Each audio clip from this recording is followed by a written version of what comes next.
हमारे देश में मदरसों को लेकर एक बार फिर से महाभारत छिड़ गई है। मध्य प्रदेश में शिवराज सिंह चौहान के मंत्री उषा ठाकुर के एक बयान से भूचाल आ गया है। उषा ठाकुर ने कहा कि मदरसों में आतंकवाद की शिक्षा दी जाती है। उषा ठाकुर ने कहा कि मदरसों में आतंकवादी तैयार किए जाते हैं।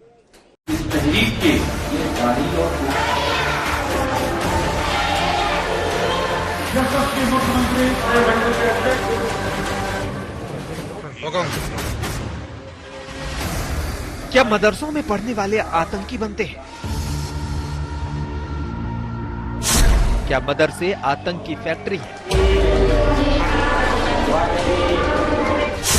क्या मदरसों में राष्ट्रवाद का पालन नहीं होता? अब की बार मध्य प्रदेश में मदरसों पर प्रहार।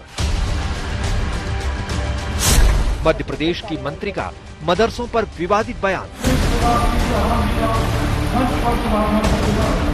मध्य प्रदेश में उपचुनाव चल रहा है, लेकिन इस उपचुनाव के बीच तनाव भी पल रहा है। नेताओं की जुबान आउट ऑफ कंट्रोल हो रही है।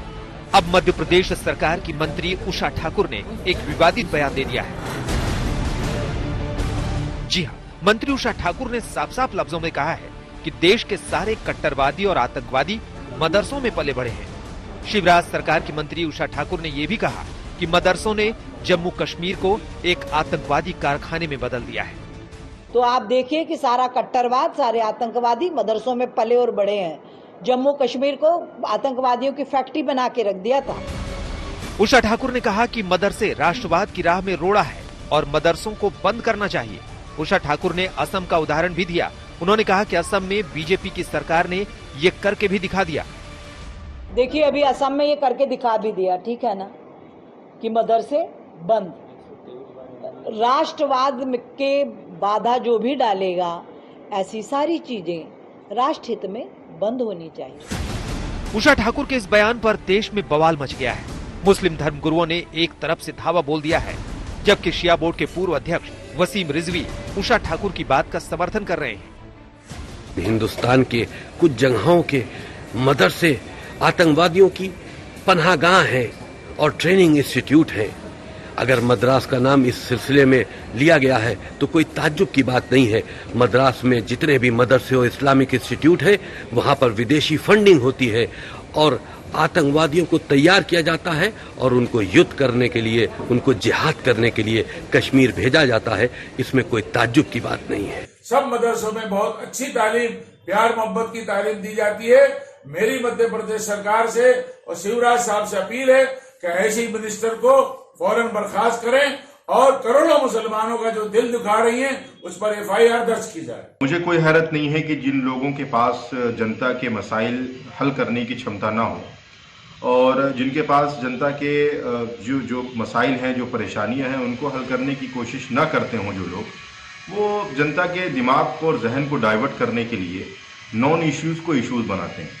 और यही वजह है कि कभी गाय, कभी मदरसा, कभी मुसलमान, कभी पाकिस्तान, कभी कोई दूसरा इशू जो मजहबी इशू होता है, कभी CAA, कभी NRC, इस तरीके के इशू लाकर सिर्फ और सिर्फ जनता के जज्बात से खेला जाता है, अवाम के जज्बात को मजरूह किया जाता है। तो ये जंगे आज़ादी में जो कुर्बानियाँ थी, उनको भूल गए हैं मुसलमानों की, मदरसों की। अब मसला ये है कि ये लोग तो वो हैं, जब आज़ादी मिल रही थी, आज़ादी की लड़ाई लड़ी जा रही थी, तो ये अंग्रेज़ों के साथ खड़े हुए थे। अगर भूल से सावरकर को जेल में डाल दिया गया तो 6 माफीनामे उन्होंने लिखे। तो ये उन्हीं के औलाद हैं जो इस तरह की बातें कर रहे हैं कि साहब मदरसों से पढ़े हुए आतंकवादी होते हैं। हमारे मंडल के अध्यक्ष। मध्य प्रदेश की 28 विधानसभा सीटों पर उपचुनाव हो रहा है। 3 नवंबर को वोटिंग है। कांग्रेस और बीजेपी दोनों इस उपचुनाव में साम दाम दंड भेद वाली नीति अपना रही है। ऐसे में नेताओं की जुबान से विवादित बोल भी निकल रहे हैं। शिवराज सरकार की मंत्री ने मदरसों पर बयान दिया तो कांग्रेस ने इसे मुद्दों से भटकाने की राजनीति बता दिया। उषा ठाकुर जी ने जो बात बोली है वो 100% सही है।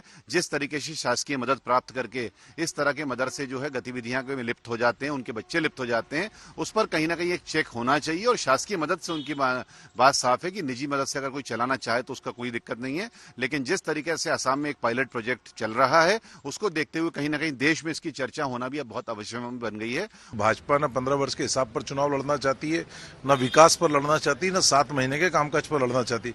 वो तो मुद्दों से भटकाने में लड़ना चाहती, वो भूखे नंगे पे लड़ना चाहती, वो आइटम पे लड़ना चाहती।